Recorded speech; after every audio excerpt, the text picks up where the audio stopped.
নমস্কার, দিশারি বাংলা নিউজ বিশ্লেষণে আপনাদের স্বাগত। পাকিস্তানের জয়লাভ।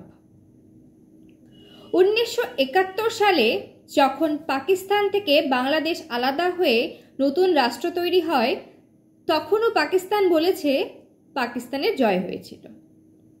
সেই সময়ে পাকিস্তানের 93,000 সৈনিক সারেন্ডার করার পরেও পাকিস্তান বলেছে তারা জয়লাভ করেছে। কারগিলে ধোলাই খাওয়ার পরেও পাকিস্তান সজোরে চিৎকার করে বলেছিল পাকিস্তান জিতেছে। পাকিস্তানের 9টি জঙ্গি ঘাঁটি ধ্বংস হওয়ার পরেও বলছে তারা জয় হয়েছে। পাকিস্তানের 12টি এয়ারবেস ধ্বংস হওয়ার পরেও বলছে তাদের জয় হয়েছে।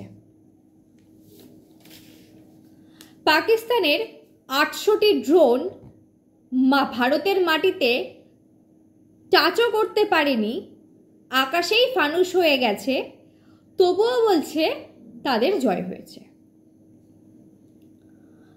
পাকিস্তান জঙ্গিস্তান হিসেবে পরিচিত হলো, তবুও তারা বলছে তারা জিতেছে। চীনের পা ধরে গোপনে আতাত করে, অর্থাৎ অপরের কাঁধে ভর করে পাকিস্তান বলছে তারা জিতেছে। আবু জিন্দাল, মুদ্দাসা খানিয়া, হাফিজ মোহাম্মদ জমির, ইউসুফ আজাহার, খালেদ আবু আকাসা, হাসান খান, এই 7 জন জঙ্গিকে হারিয়েও পাকিস্তান বলছে ওরা জয়লাভ করেছে। পাকিস্তান জল বিভ্রান্তিতে পড়ল, তবুও বলছে ওদের জয় হয়েছে। আগামী দিনে যদি কোনো জঙ্গি হামলা হয়, তবে সোজাসুজি অ্যাক্ট অফ ওয়ার হিসেবে ট্রিট করা হবে এবং উপযুক্ত শাস্তি দেয়া হবে, তবুও পাকিস্তান বলছে ওদের জয় হয়েছে। কিন্তু ভারত এখনো পর্যন্ত একবারও বলেনি পাকিস্তান রাষ্ট্রের সাথে যুদ্ধে নেমেছে। ভারতের বক্তব্য ছিল জঙ্গি ও জঙ্গি মদতদাতাদের শাস্তি হবে। পৃথিবীতে আজ পর্যন্ত জঙ্গিদের বিরুদ্ধে এত বড় ধামাকা কোনো দেশই করে উঠতে পারেনি। আমেরিকা লাদেনকে পাকিস্তান থেকেই নিয়ে গিয়েছিল, কিন্তু পাকিস্তানের আজ পর্যন্ত কিছু করেছে কি?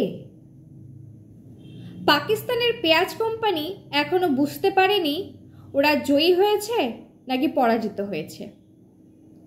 পাকিস্তান এখনো বুঝতে পারেনি তারা কত বড় আঘাত খেয়েছে।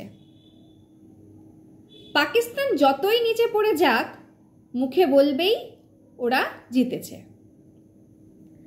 পাকিস্তানের বোধ বিচার নেই, মূর্খ, অশিক্ষিত, কালচার্ড, চেতনাহীন উলঙ্গ জন্তু সব। অতএব ওদের একটাই বাণী, ওদের জয় হয়েছে। কিছুদিন পরে তলা হাত দিলেই বুঝতে পারবে কতটা উলঙ্গ হয়েছে তারা। জয়ী যদি কেউ হয়ে থাকে, সে হলো ভারতের গদ্দারকুল। মনে মনে হলেও ভারতের গদ্দারদের আনন্দ হয়েছে, কারণ ভারতের গদ্দারকুল পাকিস্তানিদের দোসর। অবশ্যই ভারতের গদ্দারকুলের মধ্যে ভারতের কিছু রাজনৈতিক দলও রয়েছে। নিরপেক্ষভাবে হিসেব করো কার জয় হয়েছে। তবে ভারতের গদ্দারকুল কোনোদিনই নিরপেক্ষ হতে পারবে না।